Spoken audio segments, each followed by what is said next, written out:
हैं और हमें मेंटली प्रिपेयर होना चाहिए कि इसमें ये गड़बड़ हो सकती है। जी बिल्कुल ये और है दूसरा सर, मेरा सवाल ये है कि अगर फार्मर ये पे कर देता है, वक्त से पे कर देता है, तो फिर ये वो रोटेट कितने अरसे के बाद कर सकता है ये उसको? सर बैंक ऑफ पंजाब अगली स्कीम बना रहा है, बट ये ऑलमोस्ट इमीडिएटली उसको रोटेट या रीइंबर्स या रीएलोकेट हो जाएगा। ठीक है ये जी। उसमें वो मुख्तलिफ़ किस्म की अभी जो कि इसमें 2-2.5 महीने हैं, वो मुख्तलिफ़ किस्म की इंसेंटिव स्कीमें भी डिज़ाइन करेंगे। अगर आपने टाइमली दे दिया तो आपको ये बेनिफिट दिया जाएगा, अगर आपने लेट किया तो आप पे ये पेनल्टी होगी। अगर इंसेंटिव भी और पेनल्टीज़ भी, ताकि लोगों में एक इंसेंटिव हो कि टाइमली दें और फिर उसको दोबारा से कोई ये भी सोच की गई थी कि जो अच्छा जो अब वक्त से वापस कर रहा है उसका लिमिट बढ़ा दिया जाए? सर ये सारी चीज़ें इस वक्त ज़ेर गौर हैं जी। मुख्तलिफ फोरम पे। मैं अभी उस किसी को रिवॉर्ड करें, किसी को हाँ, पनिशमेंट दें ताकि एक अच्छा मौसर सिस्टम डेवलप हो। इस पे बिल्कुल ज़ेर गौर है, लेकिन अभी कोई इस पे फाइनल रिकमेंडेशन नहीं है। और ये कल भी एक सवाल मैंने पूछा था कि इसके ऊपर हमने इंटरेस्ट कितना पे करना है? सर इस पे जो इंटरेस्ट है वो काइबर प्लस 3.5% है। और काइबर चूँकि हर महीने जो डिसबर्स होता है आपके में काइबर फ्लक्चुएट होता है, तो लेट्स से जिस महीने में ये शुरू में 21% था, फिर कोई 18 पे आ गया, फिर 16 पे आ गया, तो जिस तरह से काइबर गिरता जाएगा इसके डिस्बर्समेंट और इसकी इंटरेस्ट एस्टिमेशन कम होती जाएगी। इसको बजटेड अमाउंट तो होगा ना जी? सर बजटेड अमाउंट इसके लिए तकरीबन 9 अरब रुपया एस्टिमेट किया गया था इंटरेस्ट का। अगर 75 अरब लोन डिसबर्स हो और 21% जो मैक्सिमम था, तो बजटेड एस्टिमेटेड तो 9 अरब था, लेकिन जो अब तक की इसकी डेवलपमेंट है उसके मुताबिक ये खासा कम होगा, ये कि उसके 60 to 70% तक इंटरेस्ट ऑब्लिगेशन गवर्नमेंट को शायद 5-6 अरब मैक्सिमम इंटरेस्ट देना पड़ेगा। यानी कि हमने 9 अरब का एस्टिमेट 9 लगाया, अरब का एस्टिमेट तो हो लगाया। सकता है कि हम 4 या 5 ये अरब शायद 5 अरब भी। प्लस माइनस से ज़्यादा ना हो। चलो ठीक है जी। कोई और क्वेश्चन जी, कोई मेंबर इस चीज़ के ऊपर करना चाहे? ठीक है जी, आगे नेक्स्ट ये सर इसका प्रोसीजर है, ये सारा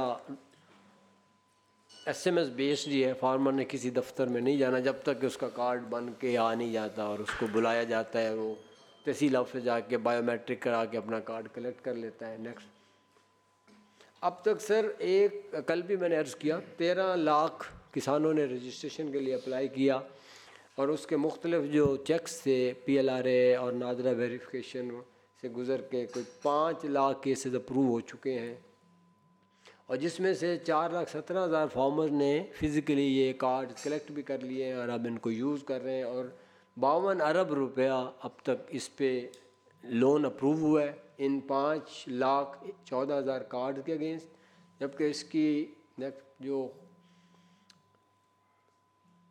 कुछ 27 अरब के करीब सर इस पे खर्च हुआ है। ये सर इम्पोर्टेंट स्लाइड ये है कि ये 5,14,000 फार्मर्स हैं जिन्होंने ये कार्ड्स बनवाए हैं, इनकी लैंड होल्डिंग क्या है। इनमें से 1,31,000 तो वो फार्मर है जिसको 1 या 2 एकड़ का मालिक है, फिर 2 से 3 एकड़ के, तो तकरीबन 80% इनमें से फार्मर्स हैं जो 5 एकड़ से कम ज़मीन के मालिक, और जो 5 से ज़्यादा वाले हैं वो तकरीबन कोई 32% है। तो 12.5 एकड़ की लिमिट के अंदर भी जो 70% प्लस फार्मर्स जिन्होंने कार्ड बनवाए हैं वो 5 एकड़ वाले हैं, 4 एकड़, 3 एकड़, 5 एकड़, और उनकी जो लोन है अगर 3 एकड़ का है तो 90,000, 4 एकड़ का तो तकरीबन 1,20,000, और एवरेज जो है ओवरऑल ये तकरीबन 1 लाख रुपया पर कार्ड की लोन इसके अंदर सेंक्शन हुआ है। सर इसमें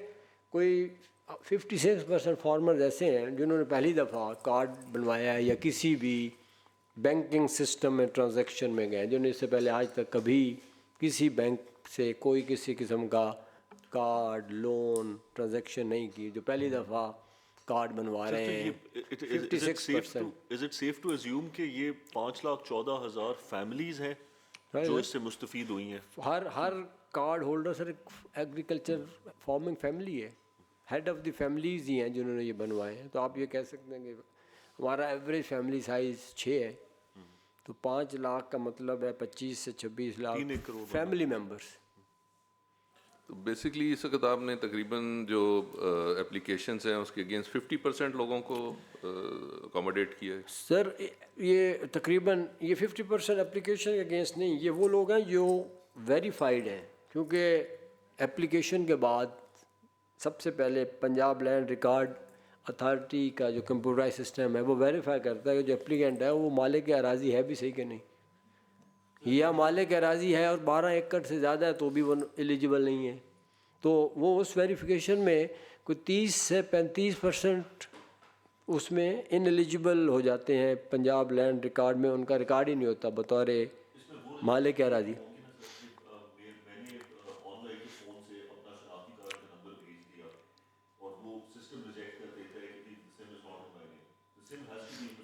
वो भी कोई सर कोई आई थिंक ओवरऑल कोई, ये आप अगर आप देखेंगे ना सर, आपको ये नज़र आएगा कि 13,46,000 ने जब दरख्वास्त दी तो ये 4 उनकी स्क्रूटनी प्रोसेस हैं। उसकी सर वजह भी यही है क्योंकि इसमें ना कोलेट्रल है, तो वो जो रिस्क था बैंक का भी और गवर्नमेंट का भी, तो आप देखें इनमें से 7 लाख ऐसे लोग हैं जो पंजाब लैंड रिकॉर्ड अथॉरिटी ने वेरीफाई किए, और कोई 5 लाख फार्मर तो जो ऐसे थे जो पंजाब लैंड रिकॉर्ड अथॉरिटी में उनका रिकॉर्ड ही नहीं था, वो पहली स्टेज पे ही रिजेक्ट हो गए, आपका लैंड रिकॉर्ड है ही नहीं, आप मालिक ज़मीन ही नहीं।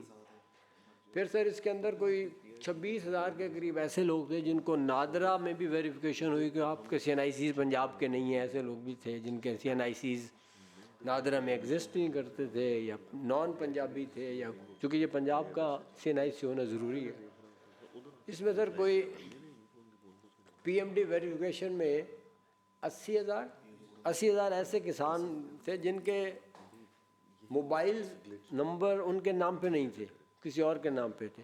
लेकिन इसमें जब भी किसी फार्मर को किसी भी स्टेज पे वेरीफाई किया गया तो उसको फिर एक मैसेज भेजा जाता है कि आपका मोबाइल आपके नाम पे रजिस्टर नहीं है, आप अपना मोबाइल अपने नाम पे रजिस्टर करके दोबारा अप्लाई कर सकते हैं, या नैन आपका नादरा में आपका वेरीफाई नहीं हो रहा, या पंजाब लैंड रिकॉर्ड में आपका रिकॉर्ड ही एग्जिस्ट नहीं कर रहा तो आप अपना रिकॉर्ड दुरुस्त करवाएं। इसके नतीजे में बहुत बड़ी तादाद ने अपने PLRA रिकॉर्ड ठीक कराए हैं और मोबाइल अपने नाम पे करवाए हैं, जो वैसे भी गवर्नमेंट की एक नेशनल सिक्योरिटी पॉलिसी भी है कि जो अपनी सिम अपने नाम पे मुंतकिल करवाएं। तो ये बहुत सारी वेरिफिकेशंस के बाद ये 13 लाख एप्लीकेंट में से 5 लाख थे जो वेरीफाई होके क्लियर होके, कोई 15-20% ऐसे फार्मर्स भी इनमें से थे जिनको बैंक ऑफ पंजाब और स्टेट बैंक की जो एक स्क्रूटनी और इनकी ब्लैक लिस्ट कैटेगरी है उसमें से भी रिजेक्ट हो गए। ये इस तरह से ये कोई 5 लाख लोग हैं जो हर लिहाज से जिनका रिकॉर्ड भी क्लियर है, जिनके CNIC भी क्लियर है, उनको कार्ड इंश्योरेंस। वैसे आप एक्सपेक्ट क्या कर रहे थे कि कितने लोग जो हैं वो क्वालिफाई कर जाएंगे? सर हमने स्कीम बनाई थी 5 लाख के लिए और हमारा ख्याल था कि हम 30 जून तक कोई 5 लाख केसेस कर सकेंगे। इस स्कीम की अप्रूवल ही 5 लाख थी, लेकिन ये दिसंबर तक वो 5 लाख का कोटा या टारगेट अचीव हो गया, इसीलिए मज़ीद इसमें 2.5 लाख की चीफ मिनिस्टर से एक्सटेंशन ली गई। तो हमारा टारगेट भी था कि हम 5 लाख तक ही पहली क्रॉप या पहले फेज़ में कर सकेंगे, और उतने ही तकरीबन लोग क्वालिफाई हुए। इसको जो स्कीम की असेसमेंट है वो आप कितने साइकिल्स के बाद करेंगे? सर फर्स्ट साइकिल के बाद फौरी तौर पे उसकी सर इसका सबसे बड़ा असेसमेंट चेक तो आएगा रिकवरी पे। लोन है ना, लोन का बुनियादी तो रिकवरी है। अब लोन में एप्लीकेशंस भी बहुत आ, 15 लाख दरखास्तें आ गई, फिर कार्ड जारी हो गए, फिर आपने देखा है शॉपिंग और डिसबर्समेंट भी बहुत ज़्यादा हुई, 27-28 अरब रुपया खर्च किया गया। तो बाकी बेंचमार्क से तो स्कीम जो है उसकी तमाम पैरामीटर्स बड़ी कामयाबी से चले, लेकिन जो फाइनल पैरामीटर है इसकी कामयाबी का जो इसको सस्टेन करेगा वो है रिकवरी। अगर लोग पैसे ले रहे हैं फिर वापस कर रहे हैं फिर ले रहे हैं तो फिर ये स्कीम कामयाबी से चलेगी।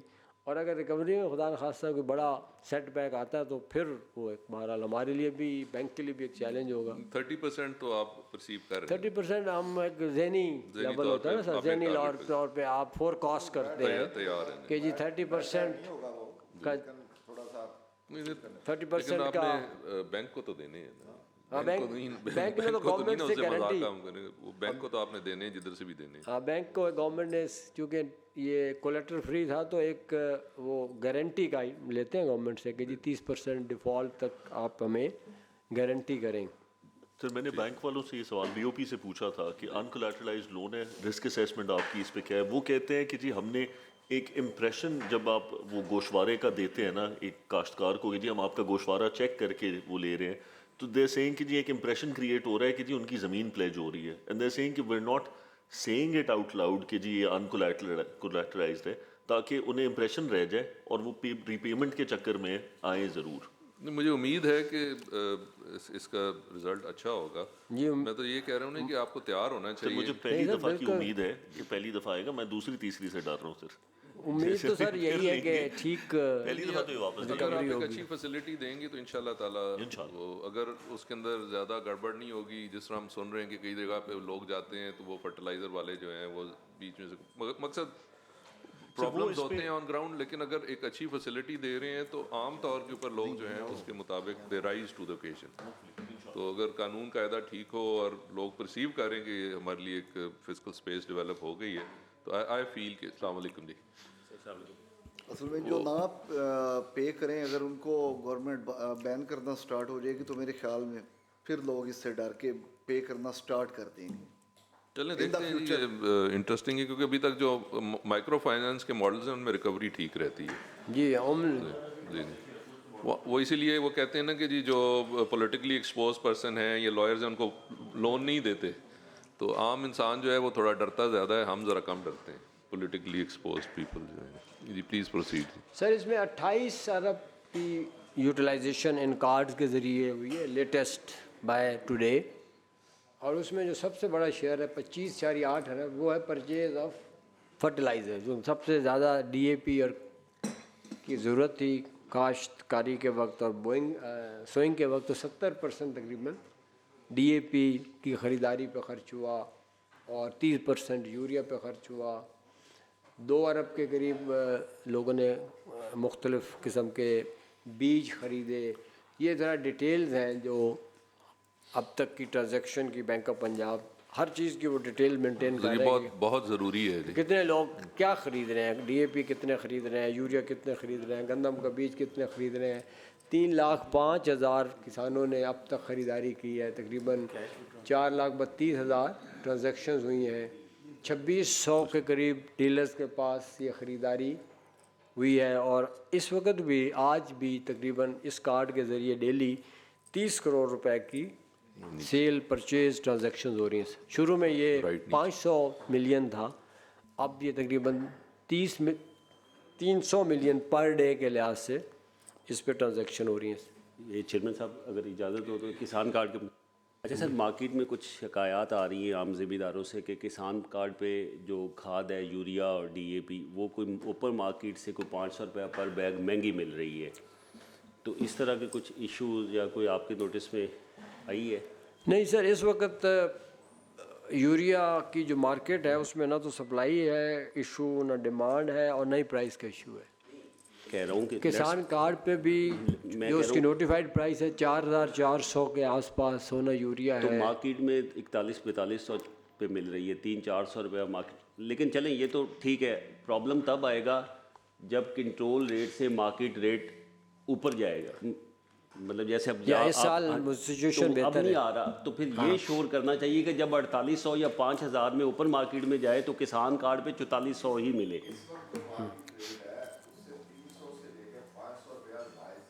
तो सर मैंने वही क्वेश्चन मैंने किया है कि मार्केट से 400 से 500 ज़्यादा चार्ज हो रहा है किसान कार्ड पे, यही मेरा सवाल भी यही था, मैं बात भी यही पॉइंट आउट की है। सर हमारी इस पे जो मशीन पे प्राइस दी हुई है ना मैक्सिमम, वो वही प्राइस है जो नोटिफाइड है, उससे ज़्यादा की ट्रांजैक्शन नहीं हो सकती। इससे कम की जो मार्केट में ख़रीदो फरोख्त है वो बायर सेलर की एक ऐसी ट्रांजैक्शन है जो डॉक्यूमेंटेड नहीं है।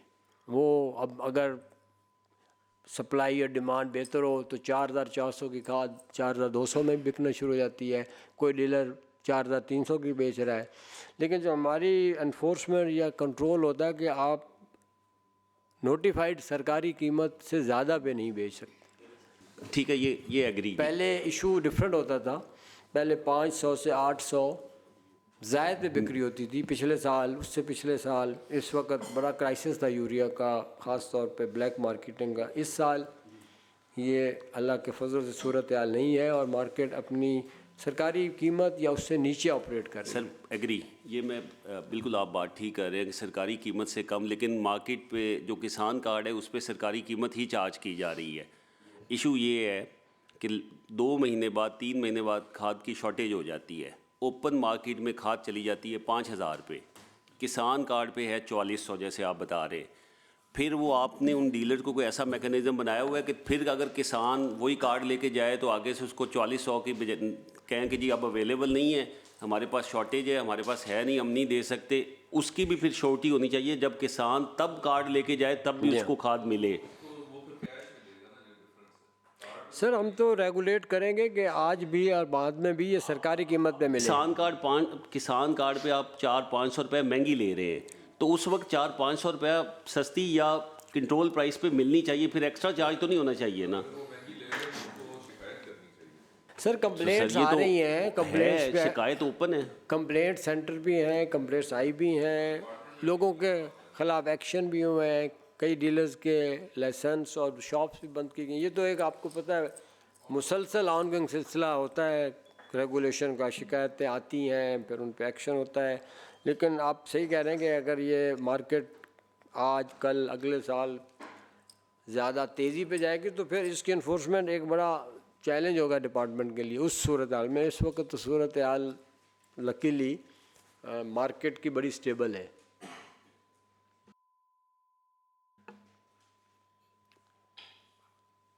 सर ये अब अगली स्कीम थी ग्रीन ट्रैक्टर की, इसके वाले से कल 1-2 पॉइंट रेज़ किए गए कि इसकी क्या ज़रूरत है और हमें ट्रैक्टरों की कमी है या हमारे पास ट्रैक्टर वाफिर है।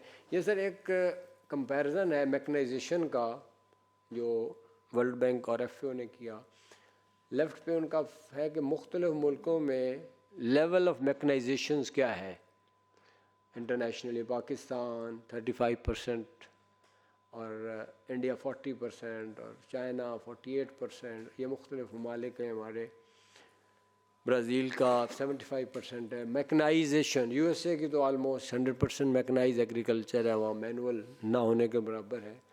और जो राइट पे है सर वो इम्पोर्टेंट है कि horse power, tractor horse power, machine horse power पर एकड़, इसमें आप देखें ये हमारा जो FAO की एक रैंकिंग होती है उनके मुताबिक पाकिस्तान में ये 0.9 है, ये 0.9 horse power of agriculture machine पर एकड़। इंडिया में ये हमसे 3 गुना ज़्यादा है 2.7, चाइना उससे भी ज़्यादा है। और जो एक इंटरनेशनल स्टैंडर्ड्स हैं वो तकरीबन 1.4 हार्स पावर पर एकड़ के हैं। इसका मतलब है कि हमारे एग्रीकल्चर में मशीनरी बशमूल ट्रैक्टर और जो हार्वेस्टर और ट्रांसप्लांटर का इस्तेमाल दुनिया के स्टैंडर्ड से या नेबरिंग मुल्कों के स्टैंडर्ड से ख़ासा कम है और हम अभी भी बहुत हद तक रवायती और मैनुअल एग्रीकल्चर और फार्मिंग कर रहे हैं। तो ट्रैक्टर्स के हवाले से एक ये भी हमने कंपैरिजन किया कि पाकिस्तानी पंजाब और इंडियन पंजाब में ज़राई आलात की अवेलेबिलिटी का कंपैरिजन क्या है।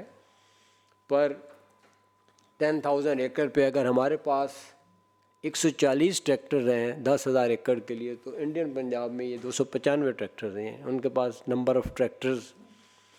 और लाइक वाइज जो बाकी ज़राई आलात है, लेज़र लेवलर्स हैं, कल्टिवेटर्स हैं, ये तकरीबन आपको मुख्तलिफ़ आलात का एक कंपैरिजन जो जनरली ये रिफ़्लेक्ट करता है कि मशीनरी और ज़राई आलात की अवेलेबिलिटी और इस्तेमाल हमारे और ईस्टर्न पंजाब के हवाले से हम हर एक में खासे बशमूल ट्रैक्टर पीछे हैं, वहाँ उनके आलात और उनके इस्तेमाल हमसे ज़्यादा है। सर जी आप ज़िम्मेदार बैकग्राउंड है, अगर हमारे पास ट्रैक्टर शॉर्ट होते, आपने कभी आजकल पिछले कुछ दिनों में कभी जोगें देखी हैं? नहीं सर, ऑन ग्राउंड आपने कभी देखा है वो कि तो खैर ख़त्म हो चुका है बिल्कुल। तो फिर इसका मतलब है कि जो भी जिम्मेदारा हो रहा है वो ट्रैक्टर के साथ ही हो रहा है। तो इसलिए ये कहना कि जी हमारे ट्रैक्टर शॉर्ट हैं, अगर शॉर्ट होते तो फिर आपको उसके असरात नज़र आते। नहीं सर, शॉर्ट उस सेंस में नहीं है कि लोग बैल से काश्तकारी हैं। शॉर्ट का जो मैंने कंपैरिजन दिया कि जो एक स्टडीज़ होते हैं कि इतने होने चाहिए, यानी आपके ट्रैक्टर पर एकरेज कम है। अगर एक ट्रैक्टर इस वक्त 50 से आप मुझे एक चीज़ बताएं, 50 ऑन ग्राउंड मैनुअल लेबर आपको किधर नज़र आती है? मैनुअल लेबर तो सर अब एग्रीकल्चर में सबसे बड़ा इशू बनता जा रहा है, और शायद यही वजह है कि पर फोर्स हम मैकेनाइजेशन की तरफ जा रहे हैं। अब हमारे कॉटन नहीं सर, मेरा सवाल ये है कि जब आप एक फील्ड में जाते हैं तो आपको मैनुअल लेबर किस काम पे नज़र आती है? क्या वो कॉटन पिकिंग में नज़र आती है, राइस ट्रांसपोर्टेशन में अभी तक ज़्यादा नज़र आती है। बाकी तो हमारी बहुत सारे ऑपरेशन हैं, जैसे वीट हार्वेस्टिंग वगैरह हैं, वो मैकनाइज हो चुके हैं। अभी तक जो बड़े ऑपरेशन मैनुअली हो रहे हैं, बड़े बड़े, वो राइस प्लांटेशन हो रही है बहुत बड़े पैमाने पे, या कॉटन पिकिंग हो रही है जो बिल्कुल मैनुअल अब है। ये इन जो है इन एक्शंस के अंदर क्या ट्रैक्टर कंट्रीब्यूट कर सकता है? नहीं सर, इसमें मशीनरी है। अब कॉटन की अभी तक हम पिकिंग मैकेनाइज पे नहीं जा सके, उसकी अभी हम कोशिश कर रहे हैं कि उसके लिए भी कोई एक्सपेरिमेंट किया जाए। नहीं, वो जो भी पिकिंग का सिस्टम होगा उसमें ट्रैक्टर शामिल है। लेकिन सर ट्रैक्टर में मेरी बहरहाल अपनी अंडरस्टैंडिंग है कि ये सबसे बुनियादी मशीनरी है, और जो आपके तमाम ज़रूरी आलात को इसी से ही आप ड्राइव करते हैं, चलाते हैं।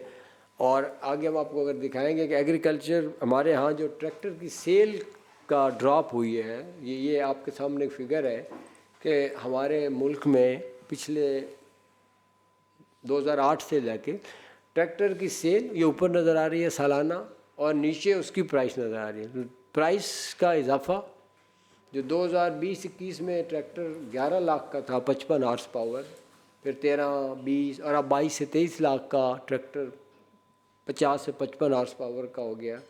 और जो आप देखेंगे उसकी सेल जो 71,000 तक भी रही है, 50,000 तक भी रही है, और वो 2023 पिछले साल 25,000 अपने आलमोस्ट लोवेस्ट नंबर पे आ गई थी। जो बहुत कम ट्रैक्टर की हमारी असेसमेंट और इंडस्ट्री की असेसमेंट ये थी कि ट्रैक्टर की कीमतें अब नॉन अफोर्डेबल हो गई हैं 12 एकड़ और मिडिल क्लास फार्मर के लिए 22-23 लाख का ट्रैक्टर।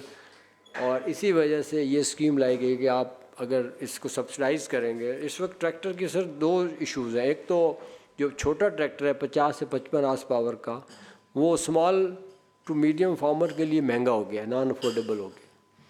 जो हाई पावर ट्रैक्टर है जो 65, 75 और 85 हॉर्स पावर का है, जिसकी अब शायद ज़राअत में ज़्यादा डिमांड है, आपकी बहुत सारी अब ऐसी मशीनरी आ गई है जो बड़ा ट्रैक्टर मांगती है और उसकी कीमतें ज़्यादा हैं। तो इस स्कीम के ज़रिए दोनों ऑब्जेक्टिव एड्रेस करने की कोशिश की गई कि छोटे ट्रैक्टर छोटे फार्मर्स के लिए अफोर्डेबल किए जाएं, और जो बड़े ट्रैक्टर हैं 65 हॉर्स पावर एंड अबव, उसमें भी ये 10 लाख की सब्सिडी से उनकी भी एक सेल में इजाफा होगा। तो इसीलिए आगे अगर आप देखेंगे कि कितने लोगों ने बड़े हॉर्स पावर में अप्लाई किया, कितने लोगों ने छोटे हॉर्स पावर में अप्लाई किया। तकरीबन मैक्सिमम डिमांड फिर भी 50 हॉर्स पावर के ट्रैक्टर की आई, और 25 से 30% लोगों ने 65, 75, 85 हॉर्स पावर के। ये सर आपके सामने जो डिस्ट्रीब्यूशन है, ये लोगों की चॉइस और नंबर ऑफ़ एकड़ वाले। ज़्यादा लोग 50 हॉर्स पावर वाले ट्रैक्टर में कोई 40% दरख्वास्तें थीं, 60 से 65 वाले में 28% थी, और 75 से 85 वाले में 32% लोगों ने दरख्वास्तें दी। और इसमें ट्रैक्टर की जो भी कीमत हो, जो 22 लाख से लेकर 48 लाख तक वेरी करती है, उसमें 10 लाख गवर्नमेंट का शेयर है, और बाकी जो फार्मर है उसने जो भी ट्रैक्टर पसंद किया है, चूज़ किया है, कुरंदाजी में निकल आया है, वो खुद पे कर रहा है।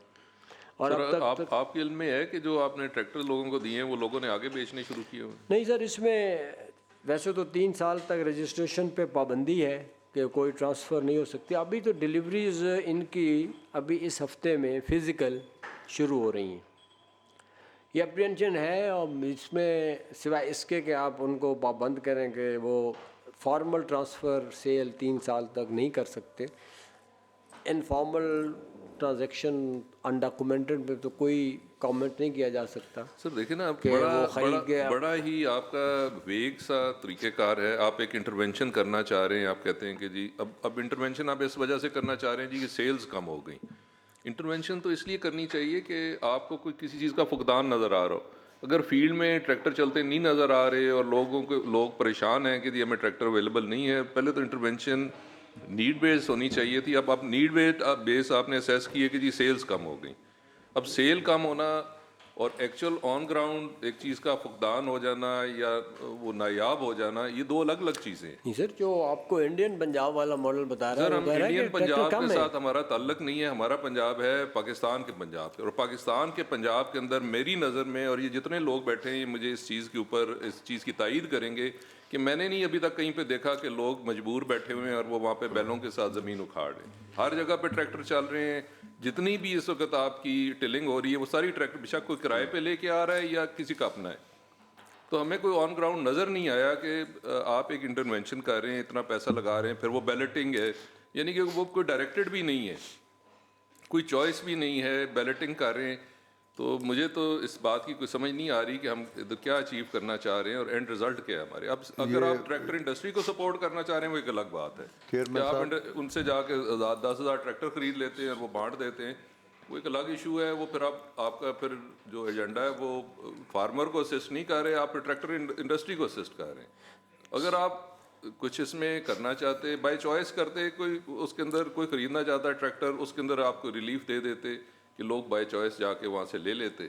लेकिन देखिए ना, मैंने पहले आपको अर्ज़ की है कि अगर आप कहते हैं कि जी आपने मैकेनाइज करना है तो मैकेनाइज करें। जहाँ पे सोइंग का प्रोसेस है या रीपिंग का प्रोसेस है, वहाँ पे अभी तक हमारे पास लोग जो हैं वो हाथ से फसलें काटते हैं या सोइंग के लिए जो है वो हाथ से बीज फेंकते हैं या वो लगाते हैं जाके।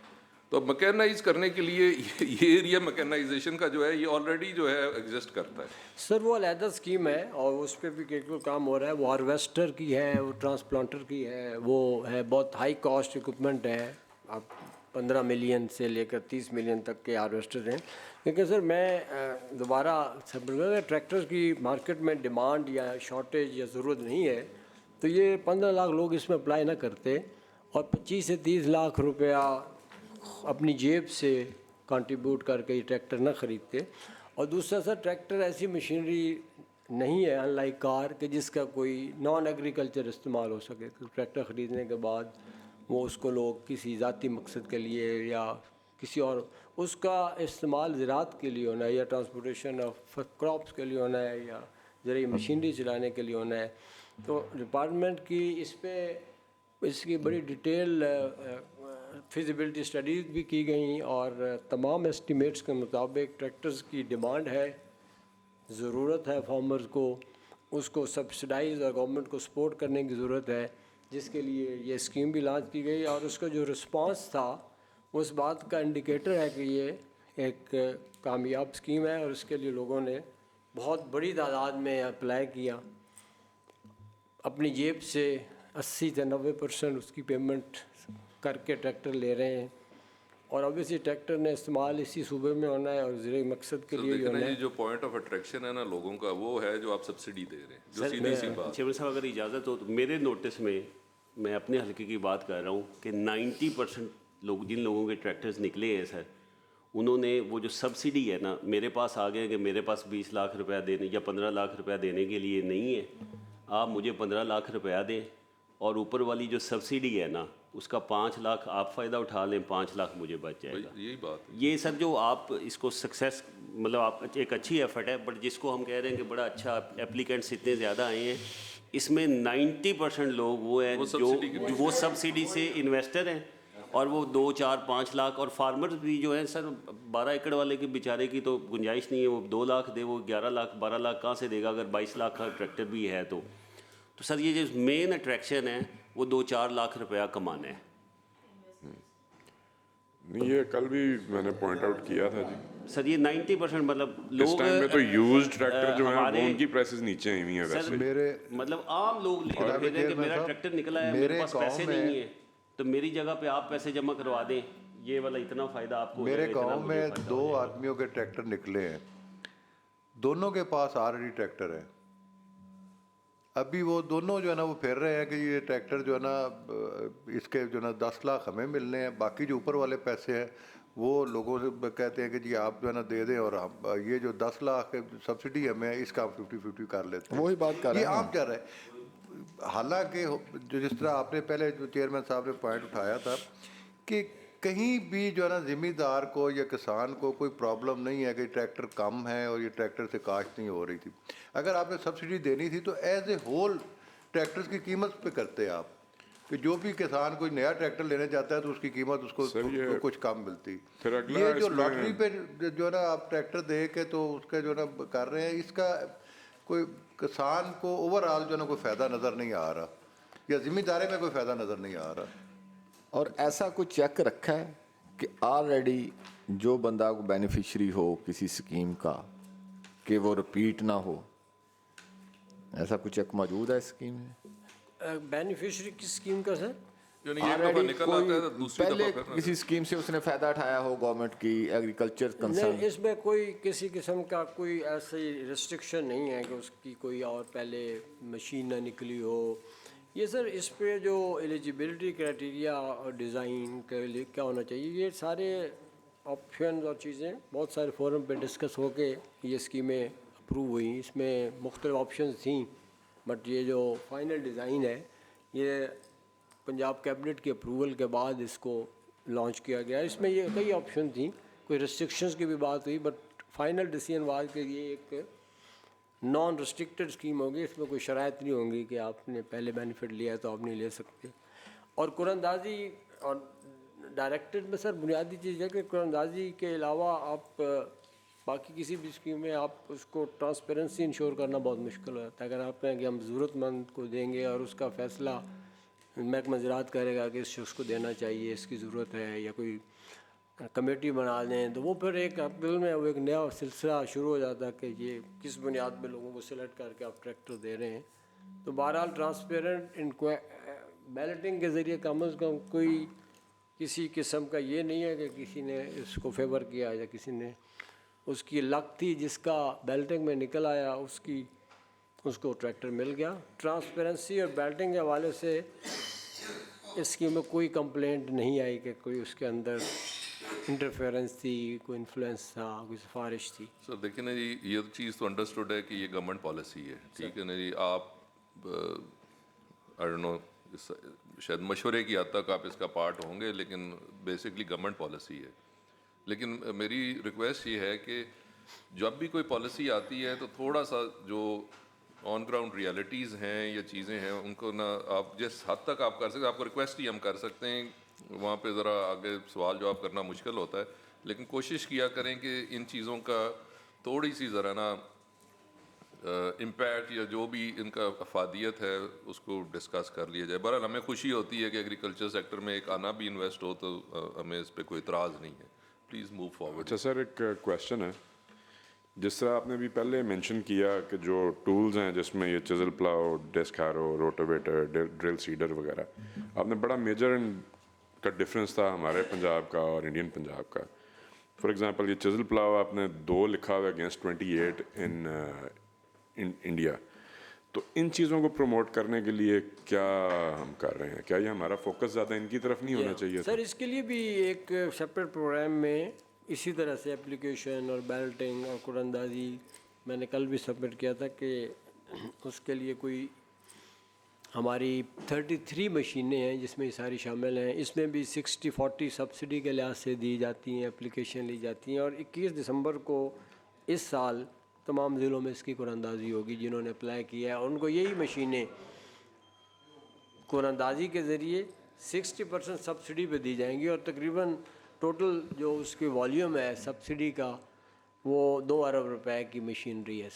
अच्छा, और ये जो है इसमें कोई लोकली मैन्युफैक्चर्ड मशीनरी भी है? ये लोकली है सर, इसमें बोर्डेड तो है ही नहीं। इसकी क्वालिटी एश्योरेंस के लिए क्या ये method सारी है? ज़रिए मशीनरी इसी यहीं गुजरांवाला और पंजाब और यहीं की बनी हुई है। मगर वो क्वेश्चन है ना जी कि अगर आप सब्सिडाइज्ड एक चीज़ दे रहे हैं सर उसकी और सरकार क्वालिटी ले रही एश्योरेंस है, बिल्कुल होती है। तो जो मैन्युफैक्चरर्स हैं उनके ऊपर कोई चेक एंड बैलेंस आप लोगों ने किया है कि वो जो चीज़ बना रहे हैं वो अप टू द मार्क है भी या नहीं है? बिल्कुल है सर। उसमें 2-3 लेवल पे है। एक तो जो डीजी एग्रीकल्चर इंजीनियरिंग की टीम होती है, वो भी इंस्पेक्ट करती है जब फाइनली डिलीवर होता है। फार्मर्स बहुत सारे फार्मर खुद भी इस पे काफ़ी क्योंकि सर ये टेक्निकल सवाल नो मैं रखते इसलिए कह रहा हैं। हूँ, पर्सनल एक्सपीरियंस, मैंने सुपर सीडर लेना था जी सर। तो वहाँ पे एक आपका दिया हुआ सुपर सीडर आया हुआ था, तो मुझे वो जो मेरा मैकेनिक था उसी ने ही कहा कि ये ना लेना, इससे बेहतर अपना बनवा लो कि वो हल्का मटेरियल हल्का है, वो लोहे की गेजेस हल्की हैं उसमें। तो ये मतलब अगर हम हुकूमत पैसे खर्च रही है तो एटलीस्ट हम चीज़ तो ठीक दें। क्वालिटी के लिए अभी नेस्पाक की भी ये जो सुपर सीडर वाली स्कीम है, इस पे नेस्पाक भी थर्ड पार्टी क्वालिटी इंस्पेक्टर है और वो सर्टिफाई करते हैं, उसके बाद वो चीज़ डिस्ट्रीब्यूट होती है। हाँ जी, वो मतलब वैसे ना जी, ये जो आप लोग सुपर सीडर्स दे रहे हैं वो लोग जो ले रहे हैं वो तंग हैं, क्योंकि वो उस they not up to the mark. तो आई वुड रिक्वेस्ट कि वो जो भी देख रहा है ना तो जनाब चेयरमैन इसमें जरा कमिश्नर से भी बाहर निकले ना जनाब। ये जब आप परचेज करते हैं, ज़रा बल्क परचेज करते हैं, तो क्या मार्केट प्राइस जो उसकी उस चीज़ की है, किस चीज़ की बल्क परचेज है? जो भी आप ट्रैक्टर खरीदे हैं, नहीं, किसी में परचेज नहीं नहीं आप ज़ाहिर है देने जा रहे हैं ना, एक बंदे ने एक चीज़ खरीदनी है, अब गवर्नमेंट 10,000 चीज़ें खरीद के आगे दे रही है, जब आप वो खरीद रहे हैं तो क्या उसकी प्राइस मार्केट जो सिंगल खरीदने वाला है उससे कम होती है या ज़्यादा होती है? सर इसमें होनी तो चाहिए ना। हाँ, इसमें कुछ ना कुछ मार्केट प्राइस के लिहाज से कम होता लेकिन है, उल्टा होता है काम। नहीं, इसमें मार्केट प्राइस से ज़्यादा नहीं है। और ट्रैक्टर की प्राइस है तो वैसे सर नोटिफाइड ट्रैक्टर की है। तो फिक्स है ना, जनरल जो आप आलात देते हैं, वैसे भी जो भी जितनी भी स्कीमें हैं, मसलन आप सोलर देने जा रहे हैं, अगर वो सोलर प्राइवेटली लगवा ले तो उसकी प्राइस 20% कम होगी उसकी, जो प्राइस आप चार्ज करेगा डिपार्टमेंट उससे। तो वही बात मैं कर रहा हूँ कि इसमें आपकी तो कम होनी चाहिए, क्योंकि आप एक बल्क परचेजर हैं उस कंपनी से, फर्म से, कोई 2,000 आइटम खरीद रहे हैं, 1,500 आइटम खरीद रहे हैं, तो वो आपको तो लो प्राइस पे मिलनी चाहिए। सर उसके एक रीज़न है, गवर्नमेंट की जो परचेज़ है वो प्राइवेट परचेज से बाय ऑल सिस्टम 20 से 25% इसलिए महंगी होती है कि गवर्नमेंट की परचेज में टैक्सेस होते हैं और प्राइवेट परचेज में टैक्सेस नहीं होते। तो 20% तो आप जेन्युइन जायज़ टैक्स ऐड कर लें। जो बंदा प्राइवेट बाज़ार से चीज़ ख़रीदता है ना वो टैक्स देता है और ना वो सोलर वाला टैक्स देता है। जब आप कोई चीज़ सरकार को बेचते हैं और उसका बिल बनाते हैं तो उसमें से आपकी 20% टैक्सेशन पर फोर्स काट ली जाती है। तो इसलिए भी, लेकिन ये जितनी भी स्कीमें हैं ये कंपनियों को प्री क्वालिफाई किया जाता है। फार्मर हर, जैसे सुपर सीडर की आपने बात की, तो सुपर सीडर के लिए फार्मर को किसी ने फोर्स नहीं किया कि वो फलां कंपनी से सुपर सीडर बनवाए। उसको 19 कंपनियों की लिस्ट दी गई कि आप इन 19 कंपनियों में से, जिसमें ओकाड़ा की कंपनी भी है, गुजरावाला की भी है, डस्कन, आप अपनी मर्ज़ी की कंपनी से बनवाएं। मेजॉरिटी फार्मर से उन्होंने उसमें बड़े एहतियात से सिलेक्ट करते हैं कि मैंने इस कंपनी से बनवाना है, ये अच्छी साख वाला मैन्युफैक्चरर है, इसकी क्वालिटी बेहतर है। और परचेज़ ये उस सेंस में इसलिए नहीं होती क्योंकि इसमें फार्मर का शेयर होता है, तो महकमा कंपनियां प्री क्वालिफाई करके उनके रेट स्टैंडर्डाइज करके और फिर फार्मर्स को ऑप्शन देता है कि वो किस कंपनी से चाहे सर अपनी मर्जी से बनवा ले। लेकिन वो टैक्स वाला कंपोनेंट जो है, ये टैक्स वाला भी वो होगा, 20% शामिल है इसमें हर परचेज में। जो मेरे भाई बात कर रहे हैं, अब आप हेल्थ में भी रहे होंगे, जो मेडिसन कंपनी वही होती है, लेकिन जो मेडिसन वो डिपार्टमेंट को दे रही होती है वो और होती है, जो शेल्फ पे होती है वो और होती है, ठीक है ना। वो अगर वही बात है तो इसमें ये है तो सही मैकेनिज्म में कहीं ना कहीं मामला कि इसको अगर बेहतर कर लिया जाए। पॉइंट आउट करने का मकसद तो यही है कि ये ग्राउंड रियलिटी है, ठीक है ना। आप अपनी तरफ से बात कर रहे हैं कि जी हमने इतनी कंपनियां दे दी, ये कर दिया, वो कर दिया, तो उसका जो कहीं कोई ख़राबी आ रही है इसको मज़ीद एड्रेस करने के लिए देख लेंगे क्या। सर मेरे ख्याल में उसका एड्रेस करने का सबसे मौसर तरीका ये होगा कि जो बंदा ले रहा है, ये जो बेनिफिशरी है, उसका फीडबैक जो है वो ज़रूर लिया जाए ताकि उसके एक्सपीरियंस से आपको, और वो उसको ये कहा जाए कि भाई तुम्हें कुछ नहीं कहा जाएगा। सर ये अब ले रहे हैं बिल्कुल, ये जो आपने फरमाया, ये जो सुपर सीडर्स पहले लोगों ने ख़रीदे हैं इंडिविजुअली, हर एक से फीडबैक ले रहे हैं ताकि जो अगली इसकी सेकंड फेज़ आए उसमें फार्मर का फीडबैक भी हो, और कई ऐसी कंपनियां हैं जो शायद उसमें जिनकी अच्छे फीडबैक नहीं आएगा उनको डीलिस्ट करके उस स्कीम से निकाल दिया जाएगा। तो अभी हम उसमें कंपनियों को भी डीलिस्ट कर रहे हैं सर ये कि मेरा तो मशवरा है कि आप कमेटी की तरफ से डायरेक्शन दे दें सर फीडबैक की, आप कमेटी के फोरम से डायरेक्शन दे दें कि ठीक मैं हम ले रहे हैं सर सबसे चलें जी, ये डायरेक्शन में डाल दें जी कि प्रपोजल दिया जाए कि जो भी बेनिफिशरी है उससे फीडबैक भी लिया जाए जी। सर ये एक चीज़ और मैं ऐड करना चाहूँगा कि ये जैसे राइटली सो आपने पॉइंट आउट किया है कि पर्पस ऑफ ये ट्रैक्टर बाइंग और सेलिंग इट, इससे बेहतर होता है कि ये सब्सिडी आप जो आलाजात हैं उनके ऊपर दी जाती, तो ये भी अगर आप रिकमेंडेशन में डाल दें।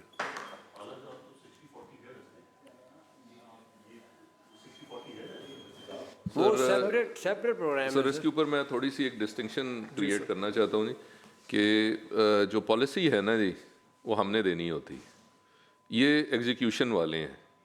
तो ये तो हमें अपने जहाँ पे पॉलिसी मुरतब हो रही है ना जी, ये वहाँ पे हमें डिस्कस करना पड़ेगा। हमारे पास पार्लिमानी सेक्रेटरी साहब भी बैठे हैं और आगे मिनिस्टर साहब भी होंगे, तो ये आप उनके साथ आप टेकअप करेंगे, क्योंकि ये पॉलिसी मैटर्स हैं, ये हमारी गवर्नमेंट डिक्टेट कराती है कि ये हम करना चाहते, इन्होंने एग्जीक्यूट करना होता है जी, एलिजिडली।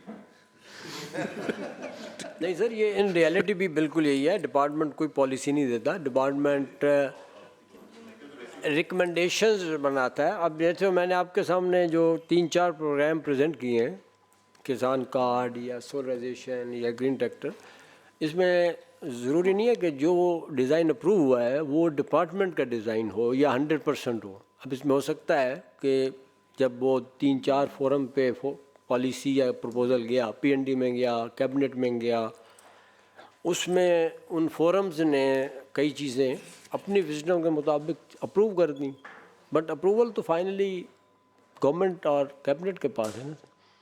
तो डिपार्टमेंट की रिकमेंडेशन को बाज़ औक़ात वो 100% मान लेते हैं, बाज़ औक़ात 50% मानते हैं। सर उसमें मैं यही डिस्टिंक्शन अपने कोलीग्स के साथ जो है ना जी वो बता रहा था कि सिर्फ ये होता है जी कि आपकी तरफ हमारी नज़रें इसलिए होती हैं क्योंकि basically technical advice, rules, regulations, this is doable, this is not doable, वो आपकी तरफ से आ रहा होता है। तो रिक्वेस्ट उसमें ये होती है कि जब वो आपकी तरफ से आ रहा होता है तो आप जो चीज़ें हैं, जो ग्राउंड रियलिटीज़ हैं, वो थोड़ा सा मेंशन, बाकी तो फिर जो फैसला होना होता है वो होना होता है, लेकिन चूंकि आप इन कंसल्टेशन होते हैं तो इसलिए हम आपको थोड़ा सा ना जी ठीक। जी।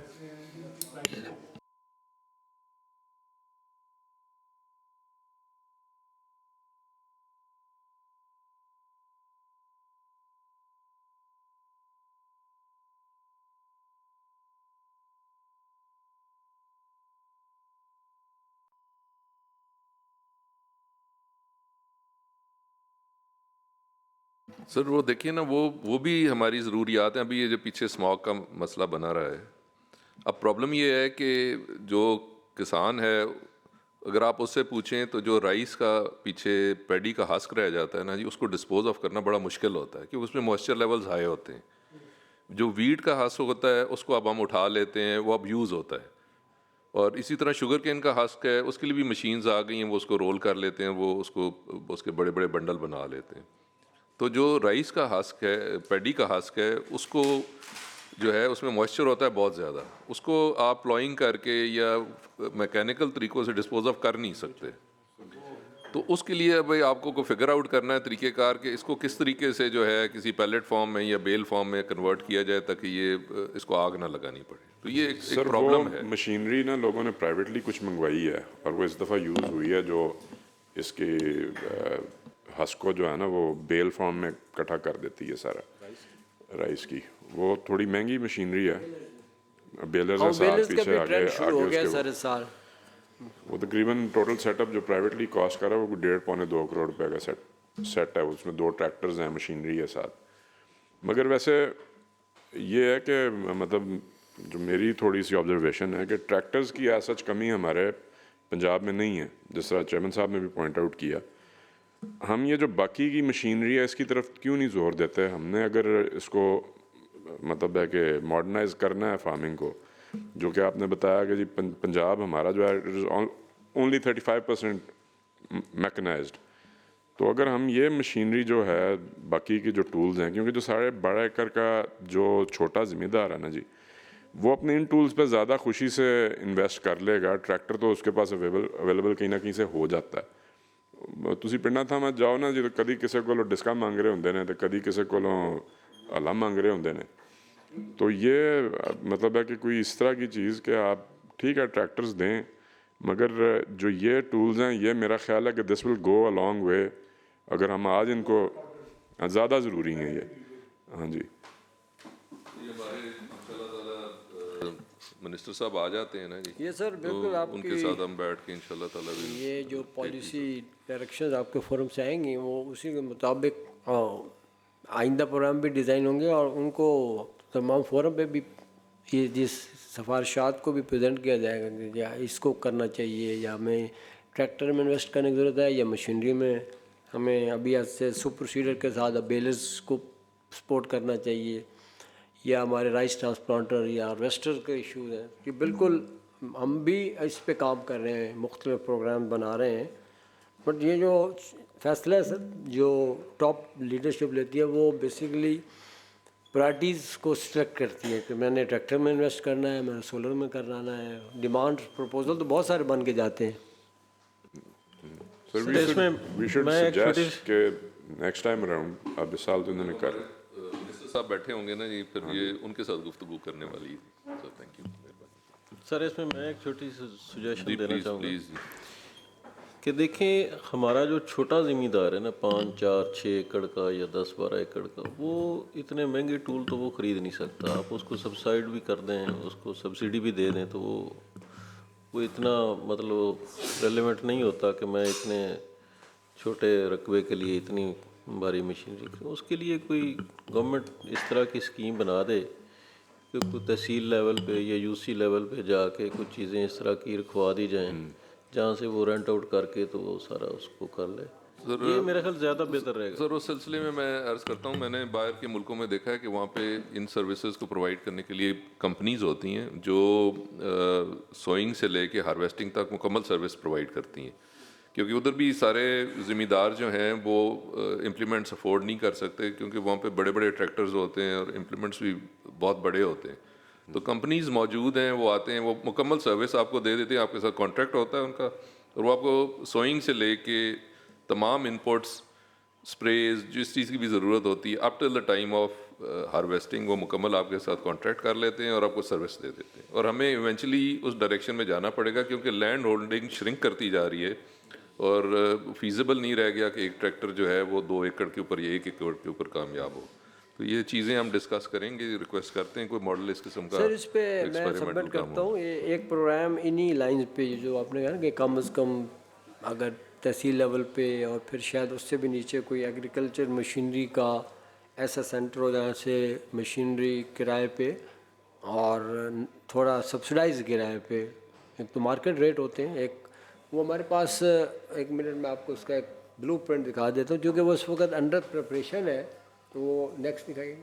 ये सर इस तरह एक प्रपोज नेक्स्ट कि मुख्तलिफ जो पंजाब के रीजन्स हैं, जैसे एक राइस वाला एरिया जहाँ ज़्यादा राइस होता है, कॉटन होता है, उनके हवाले से इस वक्त एक स्कीम तैयार हो रही है कि वहाँ इनिशियली पायलट प्रोजेक्ट के तौर पे शायद 60 to 70 साइट्स पे और फिर आहिस्ता आहिस्ता बढ़ा कर एग्रीकल्चर रेंटल सेंटर्स बनाए जाएँ, जहाँ मुख्तलिफ़ किस्म की मशीनें ये आपको नज़र आ रही हैं। ये भी इसकी एस्टिमेशंस हो रही हैं कि आपको ये मशीनें, अब जैसे अब स्प्रे ड्रोन्स आ गए हैं और ये किराए पे दी जाए।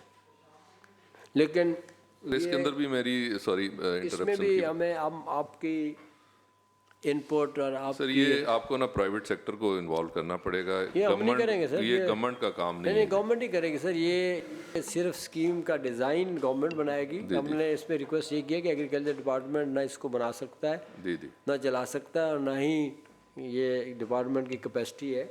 इसको प्राइवेट सेक्टर और वो जो कमर्शियल लाइन्स पे जो मशीनों को चलाने वाले इदारों के काम है, ये हमारी भी यही रिकमेंडेशन है। इसमें भी शुरू में तजवीज़ आई थी कि एग्रीकल्चर डिपार्टमेंट बनाए और चलाए, तो हमने बड़ी फोर्सफुली रिक्वेस्ट की कि एग्रीकल्चर में रखने का मतलब इदारी मशीनें 2 साल के बाद ख़त्म हो जाएंगी और एक इंक्वायरियाँ सबकी हो रही होंगी। तो आज भी आपके इल्म में जो प्राइवेट लोग हार्वेस्टर जो चला रहे हैं वो बड़ी कामयाबी से चला रहे हैं। इवन पुराने हार्वेस्टर हैं, आप अगर नए हार्वेस्टर भी महकमे सरकारी इदारों को दे दें तो 2 साल के बाद उनके पुर्जे ख़त्म हो जाएंगे। तो ये हमने ये कॉन्सेप्ट बना रहे हैं कि ये इस तरह के जो आपकी तजवीज़ है सर के रेंटल सेंटर्स हों, आपके तमाम एग्रीकल्चर जो बड़ी बड़ी इतनी तहसीलों में स्टार्ट करें, बड़ी तहसीलों से उनमें हर तरह की मशीनरी हो, और एक शर्त यह है कि उसके जो रेट या किराया हो वो मार्केट से थोड़ा कम हो। अगर मार्केट में 100 रुपया घंटा है तो उस सेंटर का किराया 90 रुपया घंटा हो, और मशीनरी लेटेस्ट हो, ये सेकेंड हैंड हार्वेस्टर्स ना हो, लेटेस्ट आपकी जापानीज़ यूरोपियन मॉडल की मशीनरी हो। ये हमारी भी यही तजवीज़ है सर, यही डिज़ाइन है। ये जब इसका फाइनल ब्लूप्रिंट तैयार होगा तो हम आपके सामने प्रेजेंट करेंगे, फिर उसमें जो आप तजावीज़ देंगे, कुछ चेंजेस प्रपोज करेंगे, उसके बाद फिर ये आगे अप्रूवल के लिए चीफ मिनिस्टर और सूबाई कैबिनेट को देना। अभी इस पे हमारा काम इस वक्त हो रहा है। सर हमें जो टारगेट है वो तकरीबन 1 महीने by the start of January इसका पहला डिज़ाइन या कट या तैयार करके हमने चीफ मिनिस्टर को प्रेजेंट करना है जनवरी में।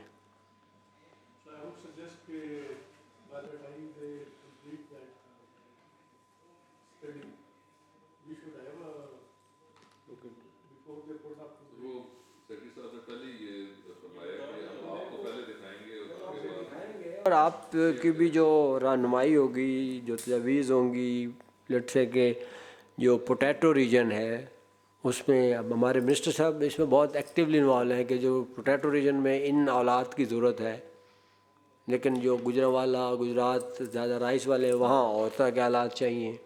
साउथ में जाएँ तो कुछ चीज़ें तो ऐसी हैं जो हर जगह चाहिए, वो बेसिक मशीनरी है। कुछ ऐसी हैं जो एरिया क्रॉप स्पेसिफिक है। तो इस पे हम आपको जब प्रेजेंट करेंगे तो इस पे इसी तरह की तजावीज़ है कि ये मशीनरी शामिल कर लें, ये निकाल दें, इसकी तादाद बढ़ा दें, इसकी तादाद कम कर दें, और उसके बाद अल्टीमेटली सर ये सारा सिस्टम प्राइवेट ऑपरेटर ही बनाएंगे और चलाएंगे। गवर्नमेंट इसको ख़ुद नहीं ऑपरेट करेगी। ये private public partnership type model पे डिज़ाइन किया जा रहा है। जी सर पूरे पंजाब के लिए। आपको अगर आप क्लस्टर देखें ना जगह, बारानी तो हमारे लिए ज़्यादा इम्पोर्टेंट है सर। ये साइट्स दिखाया गया, ये तकरीबन आगे नेक्स्ट ये आप देखेंगे तो आपको ये रेड डॉट्स पूरे पंजाब में।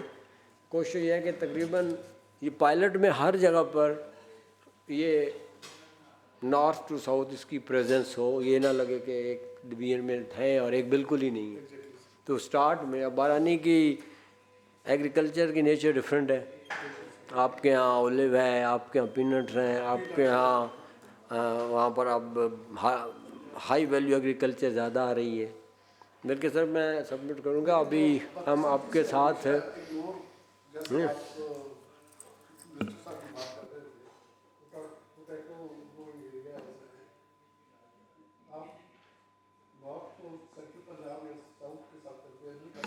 नहीं उस पर सर ज़्यादा इन्वेस्टमेंट की ज़रूरत है। मैं समझता हूँ कि शायद नॉर्थ पंजाब या पोटवार में ज़्यादा इन्वेस्टमेंट की ज़रूरत है एग्रीकल्चर में। इस वक्त वो पीछे है, वहाँ हाई वैल्यू की शक्ल भी फर्क है ना जी। इनकी मेन जो सबसे बड़ी रिक्वायरमेंट है वो पानी की है, पानी और उसकी कंजर्वेशन वो सबसे पहली इनकी रिक्वायरमेंट इन क्या सर लैंड डेवलपमेंट की बहुत डिमांड है, बुलडोज़र की। उसके बाद इनके यहाँ चूँकि पानी के इंटरवेंशन डिफरेंट है कि वहाँ वाटर डैम्स और water storage and high efficiency और पम्प, इनकी रिक्वायरमेंट ही डिफरेंट है, इनकी क्रॉप्स ही डिफरेंट है। इसमें हमने मिनिस्टर साहब के साथ अभी आपकी सर इसके लिए मैं प्रोग्राम बनाया था कि एक हमारा जो पिंडी डिवीज़न है जिसका कि पिंडी डिवीज़न के तमाम पार्लियामेंटेरियन और फार्मर्स और एक्सपर्ट के साथ बैठ के वहाँ के लिए अलहदा प्रोग्राम बनाया जाए, क्योंकि उनके लिए जब हम पंजाब वाइज प्रोग्राम बनाते हैं तो वो जनरली बहुत सारी चीज़ों में वो फिट नहीं होते। तो वहाँ से कंप्लेंट आती है कि हमें तो स्कीम का कोई फ़ायदा नहीं है, हमारी तो ज़राअती और तरह की। तो हमारी अगले बजट में एक तजवीज़ है कि पोठोहार का एक सेपरेट प्लान हुकूमत को प्रेजेंट किया जाए कि उनको किस किस चीज़ की ज़रूरत है।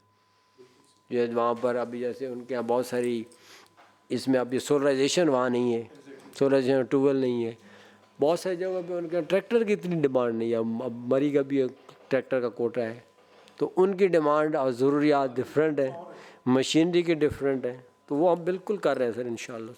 सर वहाँ पे तो मेरा ख्याल शायद सॉरी सर जी जी प्लीज़, वहाँ पे तो शायद ज़रूरत बहुत ज़्यादा है। अगर पब्लिक प्राइवेट पार्टनरशिप के साथ उन चीज़ों को जिस तरह बिल्डोज़र की वहाँ पे बहुत ज़्यादा ज़रूरत है और ज़मीन को लेवल करने की, पानी की स्टोरेज की, अगर वहाँ पे किया जाए तो मैं समझता हूँ कि बहुत बड़ी एक तो अचीवमेंट होगी और दूसरी इन्वेस्टमेंट के हवाले से अगर वो ज़मींदार के साथ इस तरह का कोई पैकेज बन जाए कि वो उनको ज़मीन भी लेवल करके दें, उसकी स्टोरेज का भी करें, उसकी वो अपना डिलीवरी का भी सिस्टम हाँ, बने। तो वो उसके साथ अगर कोई इस तरह की कोई हो जाए तो मैं समझता हूँ कि वो बहुत बड़ा एक इनिशिएटिव होगा पंजाब के लिए, क्योंकि लास्ट टाइम बहुत अच्छी फसल हुई है उसकी ओलिव की।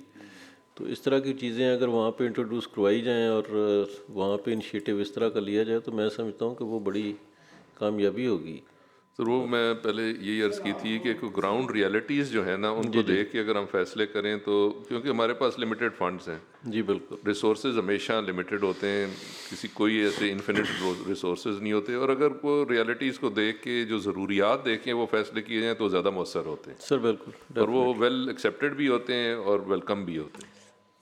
सर ये इसीलिए आपने जो जैसे अभी ट्रैक्टर की भी बात की है, डिपार्टमेंट ने अभी ट्रैक्टर या किसान कार्ड की बहुत सारी स्कीमों में आप देखेंगे कि पायलट प्रोजेक्ट्स इसीलिए बनाए कि इसको पहले एक पायलट प्रोजेक्ट को टेस्ट कर लिया जाए। अब जो ट्रैक्टर का जो प्रोग्राम है ये जो इसकी अप्रूवल या बजटिंग है वो 30,000 ट्रैक्टर्स और बिलियन की थी।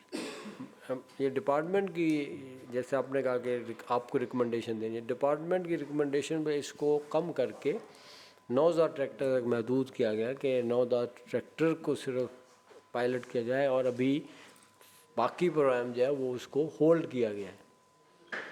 शायद ये भी एक हमारी रिक्वेस्ट पे सर देखिए मैं यहाँ पे सजेशन और देना किसान कार्ड चाहूँगा। को भी जैसे आपने कहा कि रिकवरी होती है नहीं होती, तो first phase is the pilot project के 5-6 महीनों का एक रन करें और उसके बाद उसको टेस्ट करके रिकवरी डिफ़ॉल्ट के लिहाज से फिर सेकंड फेज़। जनरली हमारी रिक्वेस्ट हमेशा ये होती है कि हर बड़े प्रोग्राम में स्टेट अवे बहुत बड़े स्केल पे जाने की बजाय पहले पायलट किया जाए, टेस्ट किया जाए छोटे स्केल पे। और इससे हमने सुपर सीडर में भी 5,000 की अप्रूवल के अगेंस्ट 1,000 का लाया कि 1,000 को देख लें। अब इस 1,000 के नतीजे में हमारे पास जो फीडबैक आ रहा है, जैसे आप फरमा रहे हैं, मेरा ख्याल है आधी ज़्यादा कंपनियां हम डीलिस्ट करने जा रहे हैं और सर वो जो भी इनकी तो क्वालिटी ठीक नहीं थी, वो उनको नेगेटिव ब्लैकलिस्ट कर रहे हैं कि प्लस आप सर वी बीन डिस्कसिंग कि हम 35-40 एमपीएस बाईपार्टिजन तरीके से हम बुला के उनसे भी राय लें कि मतलब हमारा फ्यूचर कोर्स ऑफ एक्शन क्या होना चाहिए, मतलब ताकि अक्रॉस द बोर्ड सर देखिए मैं यहाँ असेंबली से पे हमें एक एक ओपिनियन भी छोटी मिले सी कि बात किस करना रास्ते पे हमें चाहूँगा। जाना चाहिए। हमने लास्ट जो हमारा 20-25-30 साल का एक्सपीरियंस रहा है कि बेशुमार लोगों ने सोसाइटीज़ के अंदर, सोसाइटीज़ का एक बहुत 2002 के बाद एक रिवाज चला यहाँ पे हमारी काफ़ी सारी जो लैंड थी वो बिल्कुल आप समझ लें कि ज़ाया ही है, क्योंकि अब जो हालात हैं कि सोसाइटियाँ बना के लोग भाग गए हैं। तो उस इन्वेस्टर को अगर आप इस साइड पे लेके आएंगे, जिस तरह ये पार्टनरशिप होगी अपना, तो मैं समझता हूँ कि उस इन्वेस्टर को अगर इस तरफ हम उसकी कोई अट्रैक्शन बनाएं, जिस तरह के ये हमारे बरानी इलाके हैं और यहाँ पे इन्वेस्टर को हम को अच्छी सर आपके मुंह में बात है तो इस वक्त आपका जो जिम्मेदार है वो कर ही इन्वेस्टर रहा है, इन्वेस्टर है। आपको पता है नहीं जो सर, वो ठेके हैं और चीज़ें हैं वो किसान तो नहीं है, वो तो सारे इन्वेस्टर इधर आके उन्होंने आके सर कर लिया उन्होंने, आप देख लें वो कि इन्वेस्टर जितने तो नहीं, जितने उसको तो ज़रूरत नहीं होती इस ट्रैक्टर की, वो जब ज़रूरत होती है उनके जी ट्रैक्टर शार्ट होकर तो जा ले आओ जाके, वो जी फिर इसी इन्वेस्टर तरह है, जी इसी किसान तरह बेचारा तो सोचता लाइव रहता है। स्टॉक में देख लें तो तकरीबन ऑलमोस्ट जितने बड़े फार्म्स हैं वो सब वही कर रहे हैं। हमारे बिल्कुल मेरे हमसाए में एक शेख साहब हैं, वो इंडस्ट्री के रिलेटेड थे, तो उन्होंने गायों का बहुत बड़ा फार्म बनाया और ठीक ठाक वो तमाम प्रोडक्ट्स जो हैं वो नीचे से लेके वो जो फार्म्स की कहानी है ना जी, फार्म्स की कहानी ये है कि वो इंडस्ट्रियलिस्ट ही लगा सकता है, वो जिम्मेदार फार्म नहीं लगा सकता। That should be an indicator कि वो क्यों लगाया जा रहा है। जो ये गाय भैंसों के फार्म्स हैं ना जी, ये इसके पीछे कहानी और है। ये बस इंडस्ट्रियलिस्ट हमेशा देखें, इंडस्ट्रियलिस्ट का कामयाब होगा। स्टार्ट तो इसलिए लिए था कि वो ब्लैक मनी को जी जिम्मेदार बड़ा पैसा बना रहा है गाय सर भैंसों का मैं दूध बेच के। उसमें थोड़ी सी ये बताओ, ये शुरू स्टार्ट में तो यही हुआ था कि वो टैक्स बचाने के लिए उन्होंने सारा वो तो किया था। तो मैं समझता हूँ कि उन लोगों को जो वहाँ पे अब मेरा ख्याल 60 ही तकरीबन लोग हो चुके हैं, अगर उस इन्वेस्टर को हम इस साइड पे लेके अच्छी अट्रैक्शन दें, वो अपनी को कंपनीज बनाएं और इसको आगे हम लेके चलें, तो ये एक अच्छी तजवीज़ होगी, इन्वेस्टमेंट भी इधर आएगी, लोगों का पैसा भी सेव सर होगा। ऑलरेडी मैंने आपको अर्ज़ किया जी, मैं तो अपने इलाके की बात कर रहा हूँ, हमारे पास इसको ज़िम्मेदारा जिस तरह होना चाहिए वो इन्वेस्टर ही कर रहा है। जी जी, जो किसान है या लैंड ओनर है ना, वो पीछे हट के बैठ गया हुआ है कि उसके पास ना उतने पैसे हैं इनपुट डालने के लिए, ना उसके पास कैपेबिलिटी है। सर मैं तो बरानी की बात कर रहा हूँ, क्योंकि वहाँ पे तो मेरा ख्याल है बड़ी ज़रूरत है इस चीज़ की कि वहाँ पे कोई इस तरह की लेवलिंग हो, ज़मीन की लेवलिंग हो, वाटर स्टोरेज हो, और ये सारी चीज़ें वहाँ पे अवेलेबल हों, और जो पानी की अपना है कंजर्वेशन, वो सारे मामलात उनको अगर इसको इस सेक्टर में लोगों को इन्वॉल्व किया जाए तो काफ़ी अच्छा काम हो। वाटर कंजर्वेशन के हवाले से अब आगे चलते हैं, ये सोलराइजेशन के ऊपर प्रोग्राम जो अभी लॉन्च हुआ है 2 दिन पहले सोलराइजेशन का पंजाब में, सर आपके इल्म में होगा कि कोई 12 लाख के करीब ट्यूबवेल्स हैं, बहुत बड़ा नंबर है, और इसमें से कमो बेश 10 लाख ट्यूबवेल हैं वो जो डीजल पे चलने वाले हैं, और 1,85,000 के करीब ट्यूबवेल है जो बिजली पे चलते हैं। तो कुछ आलमोस्ट 80% पंजाब का जो ट्यूबवेल है वो डीजल पे चलता है। इसके बाद जो इसके अंदर पीछे जो ट्यूबवेल की कैपेसिटी है, यानी छोटे दरमियाने 10 horse power, 15 horse power, 16 horse power, ये भी आपके सामने एक फिगर है कि इसके अंदर ज़्यादा यानी सबसे बड़ी तादाद 25 हार्स पावर से बड़े कोई 1,75,000 है, और ज़्यादा जो है वो दरमियान में है, 10 और 15 और 20 हार्स पावर साइज़ की जो कैपेसिटी के है वो ज़्यादा कोई 9 लाख के करीब है। तो एक अंदाजे के मुताबिक सर ये जो पंजाब में इरिगेशन है इसका ऑलमोस्ट 50% अब कंट्रीब्यूशन ट्यूबवेल के पानी से है और 50% नहरी पानी से है, जो शायद शुरू में कुछ 70-80% पानी ज़राअत नहर से होती थी, या 15-20%, अब ट्यूबवेल इतनी बड़ी तादाद में लगे और चल रहे हैं कि आधा पानी ट्यूबवेल दे रहे हैं और आधा पानी नहरी निज़ाम से आ रहा है, और उसमें भी डीज़ल का जो ट्यूबवेल है वो कोई 85% तादाद डीज़ल ट्यूबवेल की है। ये वो फिगर्स हैं जो इरिगेशन डिपार्टमेंट के सर्वे और उनका जो ऑफिशियल रिकॉर्ड है, उन्होंने पिछले साल एक पूरी इन्वेंट्री और मैपिंग और सर्वे किया है, डीज़ल ट्यूबवेल, बिजली के ट्यूबवेल ये कहाँ का है, इनका मालिक कौन है, ये पूरी एक सेंसस हुआ है इरिगेशन डिपार्टमेंट के पास लास्ट ईयर में ट्यूबवेल्स का। नेक्स्ट, इसमें से जो एक जनरल एस्टिमेशन है, हम सब फार्मर्स समझते हैं कि कौन से ट्यूबवेल कितना महंगा है, बिजली वाला का पानी सबसे महंगा पड़ता है, और बिजली वाला पिछले 1-2 सालों में बहुत महंगा हो गया है, ये पहले 15 से 20 रुपए यूनिट मेरा आपसे बढ़ते फिर बढ़ते। एक सवाल है, आपने डीजल ट्यूबवेल पिछली दफ़ा कब देखा था? डीजल ट्यूबवेल सर हमारे गांव में हमारे अपने खेतों पर अभी भी चल रहे हैं, धड़ाधड़ चल रहे हैं, ये जिसको हम पीटर भी कहते हैं, डीजल भी कहते हैं, और इन्फॉर्मर ट्यूबवेल है। बहरहाल हमारे पास जो डिस्ट्रिक्ट चनियोट है ना जी, उसके अंदर तो मेरे ख्याल में ये ना सर डीजल वाले जो ट्यूबवेल है ना, डिस्ट्रिक्ट हाफिजाबाद में भी ये खत्म हो चुका है, है ही नहीं। ये जो डीजल ट्यूबवेल ये हाँ, बहुत ज़्यादा है सर। वो पीटर भी तो डीजल है ना। ये पीटर और डीजल तो सर सबसे कॉमन है, लेकिन ये उन इलाकों में ज़्यादा कामयाब है जहाँ जो दरियाई इलाके हैं, जहाँ 15 से 20 फुट पे पानी है, और वहाँ पर ये बहुत कामयाबी से चलता है। सर हमारे पास और दरिया जो के अंदर वो उन्होंने सोलर पैनल्स जो है ना वो ट्रालियों पे रख के ले जाते हैं वो मोबाइल और सोलर पैनल आ वो गए। काम चला रहे हैं। इनके पास कमी है, इनको दें। हमारे पास तो पहले ही लोगों ने सोलर लगा लिए हुए हैं।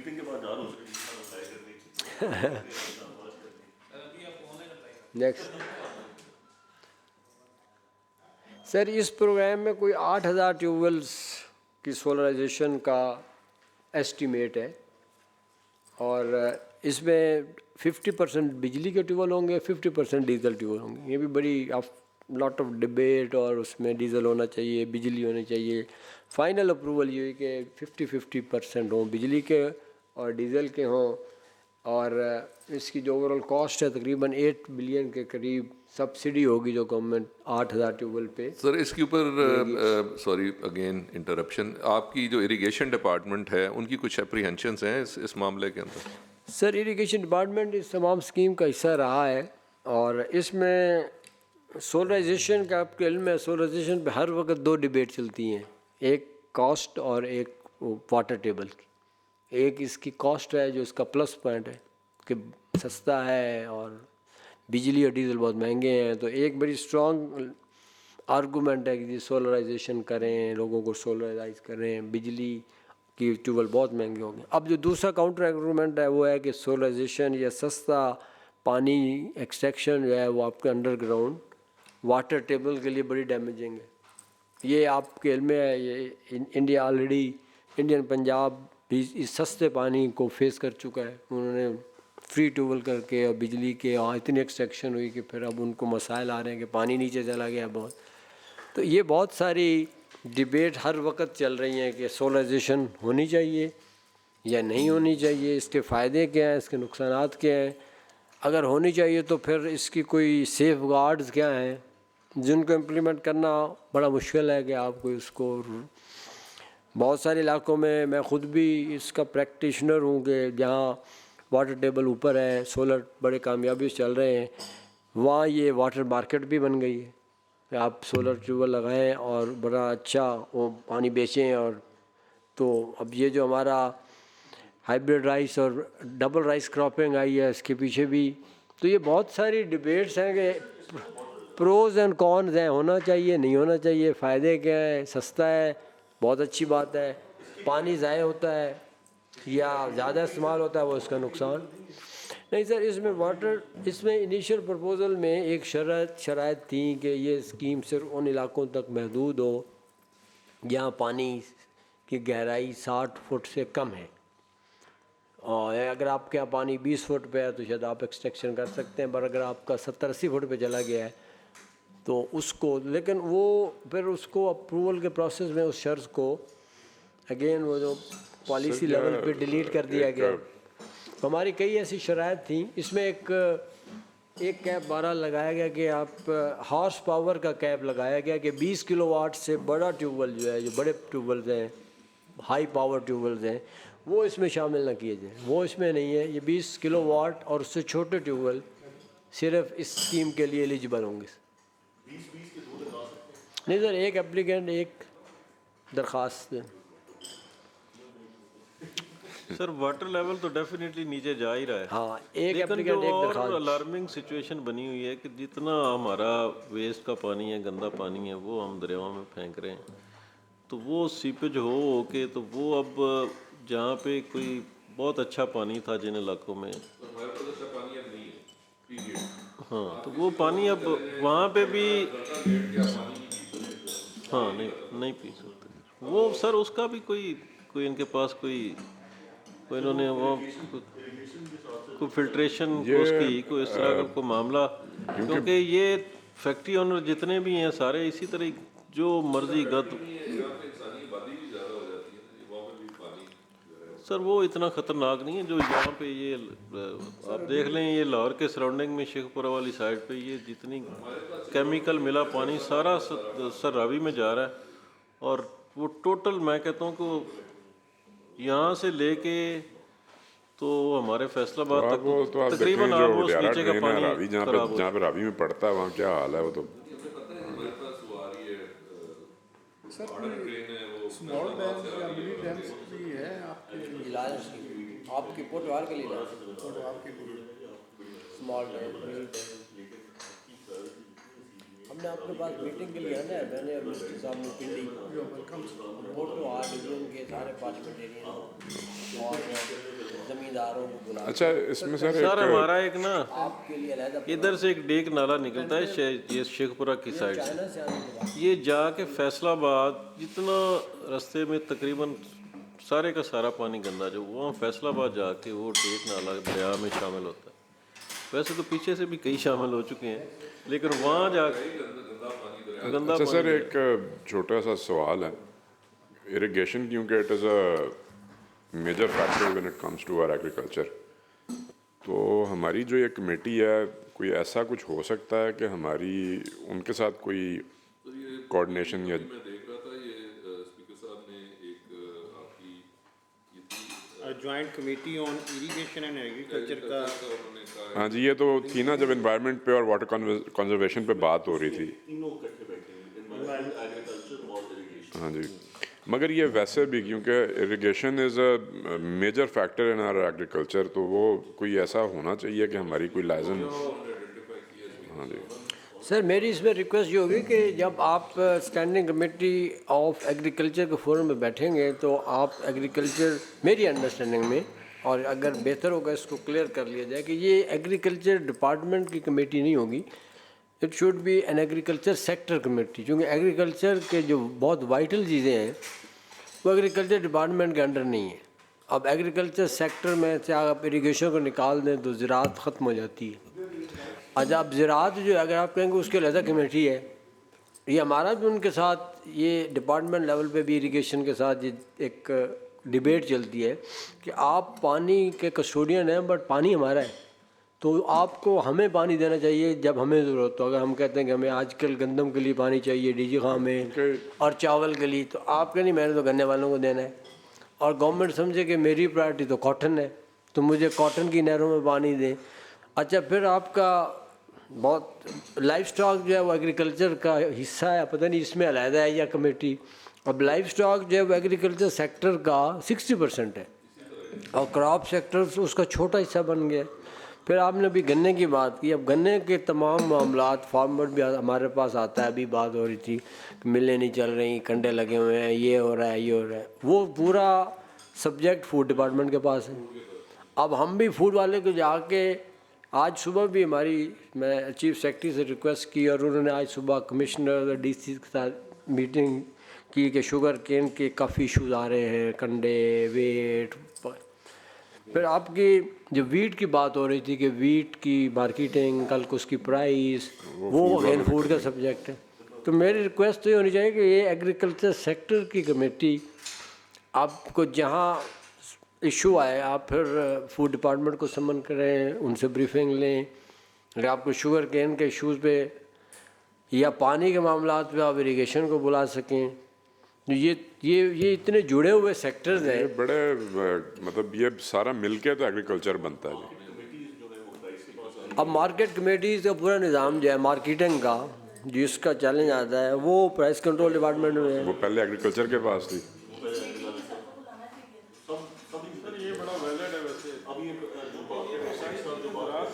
हमारा ये डेरा गाजी खान में ये प्रॉब्लम हुआ है कि एग्रीकल्चर डिपार्टमेंट की ऑफिशियल एडवाइजरी थी कि 3 नवंबर से पहले मेहरबानी करके गंदम ना काश्त करें।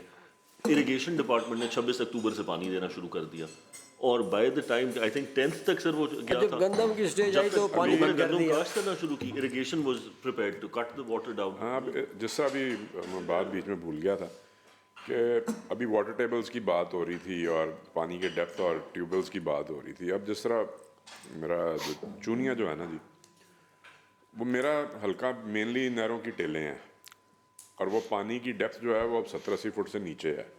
ट्यूबवेल्स बेतहाशा लगे हुए हैं, मगर उसका मसला क्या है कि एक तो नहरें पक्की नहीं हुई हुई, और अगर हुई हैं कहीं पे तो उनके वो लेवल्स नहीं रखे गए जो फॉर्म ए के मुताबिक, वो जो एरिया और पानी की डिस्ट्रीब्यूशन सारा। और फिर जो कल मैंने पूछा था बाराबंदियों का, वो भी कल फिर इरिगेशन वालों के पास ही चलेगी बात, क्योंकि ये नहरें जो लाहौर से आ रही हैं, क्योंकि 2 सब डिविजन्स हैं, पांडो की और कसूर अलग-अलग है। पांडो की लाहौर से आता है, वो जितना पीछे एरिया है ना वो तो तकरीबन सारा हाउसिंग सोसाइटीज़ में कन्वर्ट हो चुका है, तो अगर वो पानी वहाँ नहीं यूज़ हो रहा तो एटलीस्ट आगे दे दें।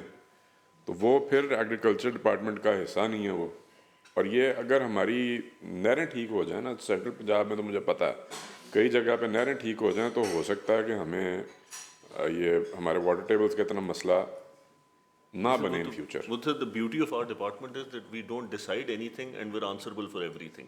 तो ये तो हमारे लिए है ही। सर मेरी तो ये रिक्वेस्ट होगी कि ये एग्रीकल्चर की एक ही कमेटी होनी चाहिए जो पूरे सेक्टर को डील कर रही हो, और उस सेक्टर में कम अज़ कम 5-6 महकमे हैं जो मिल के सेक्टर को, आप agriculture department, life stock department, food department, price control department और इरिगेशन डिपार्टमेंट, ये पांचों जब तक इकट्ठे नहीं हो, किसी चीज़ की टेल हमारे पास है, हेड उनके पास है। सर आपका ये पॉइंट वैलिड है, और मैं बड़ा फील कर रहा हूँ यहाँ पे बैठ के कि हम एक पिक्चर के एक कॉर्नर के साथ डील कर रहे, हम जो पूरा होलिस्टिक हमारा होना चाहिए था ना जी, कि इधर हम देख सकते चीज़ों को मुकम्मल तौर पे, हम बिल्कुल एक वो पिक्चर की एक पज़ल का एक हिस्सा देख रहे हैं, और उसके ऊपर हम जितनी मर्ज़ी बहस कर लें, वो अब वही बात आ गई कि जी गन्ना आपने लगवा दिया, सीड अच्छा कर दिया, कल अगर उसकी सेल नहीं सही हो सक रही या प्राइस नहीं मिल रही या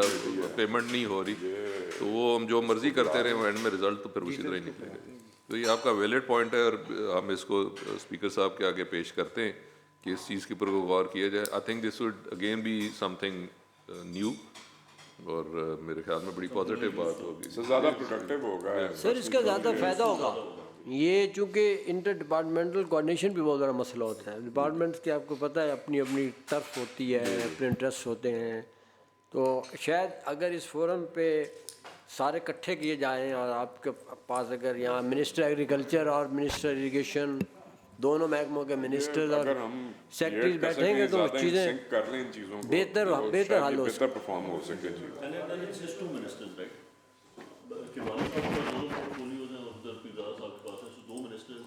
फूड का किसके पास है? फूड के सर अभी मिनिस्टर नहीं है कोई। अच्छा, नहीं वो तो होगी, वो मिनिस्टर हैं प्राइस, वो स्पेशल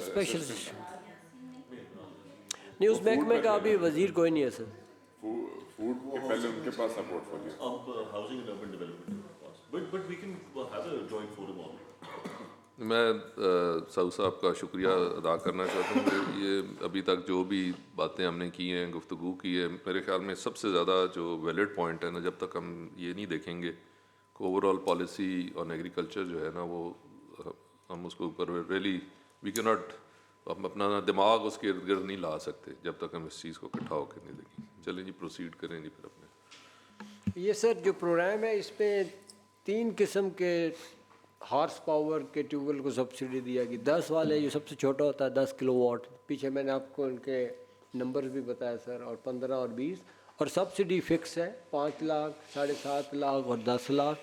और ये जो एवरेज कॉस्ट ऑफ सोलराइजेशन है मार्केट में, ये तकरीबन उसका 40% के करीब बनती है, यानी अगर कुछ फार्मर ये सोलराइज कराएगा तो 40% के करीब गवर्नमेंट सब्सिडी शामिल हो जाएगी, और 60% के करीब सर मार्केट के अंदर जो 10 किलोवाट का है सेटअप, लेट्स से कि जो पैनल्स हैं 10 किलोवाट के, वो मेरे ख्याल में इस वक्त, मुझे नहीं पता इसका रेट क्या चल रहा है, लेकिन अराउंड 40 to 50 रुपीज़ है पर वाट। तो वो तो 4-5 तकरीबन 5 लाख का तो सीधा वो आ रहा है। तो ये तो मुफ्त दे रहे हैं जी। नहीं सर, इसमें सिर्फ स्टैंड इसके अलावा सिर्फ स्टैंड नहीं है सर, इसमें जो कंप्लीट सोलराइजेशन है उसमें 3-4 चीज़ें आपके में, उसमें पैनल्स होते हैं, इन्वर्टर होता है, इंस्टॉलेशन होती है, फाउंडेशन होती है, वो मिला के एक, और फिर उसके अंदर सर एक और भी चीज़ है कि उसमें क्वालिटी और कंपनी वाइज भी बहुत फ़र्क है। अब इतनी बड़ी मार्केट आ गई है, पैनल आपने चाइनीज़ लेने हैं, थाई लेने हैं, ABC, तो वो सोलराइजेशन आप अगर 10 लाख की कर सकते हैं तो उसी की क्वालिटी अच्छी सोलराइजेशन 15 की भी कर सकते हैं, 8 की भी कर सकते हैं।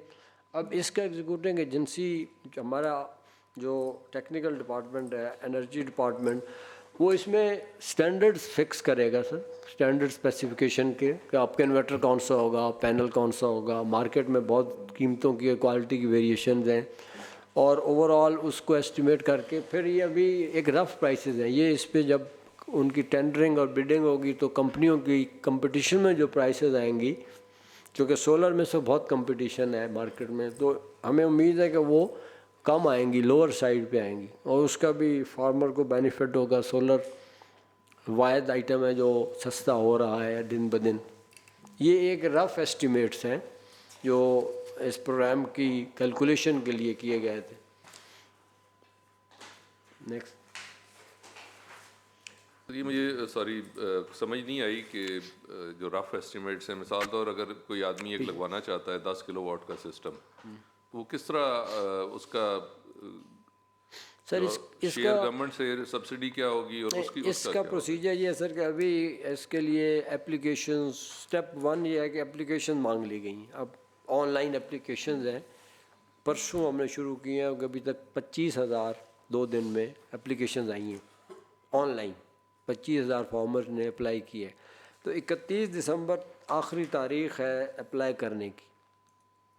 उसके बाद ये जो 8,000 ट्यूबवेल्स हैं इनका डिस्ट्रिक्ट कोटा है, ये ऑल पंजाब नहीं है कि किसी ज़िले में 300 का कोटा है, किसी में 400 का कोटा है।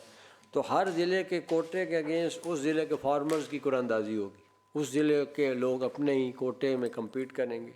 फिर जो फार्मर सेलेक्ट हो जाएंगे उनको एनर्जी डिपार्टमेंट जो प्री क्वालिफिकेशन कर रहा है सर, हर डिवीज़न के लिए 3 से 5 कंपनियां प्री क्वालिफाई कर रहे हैं।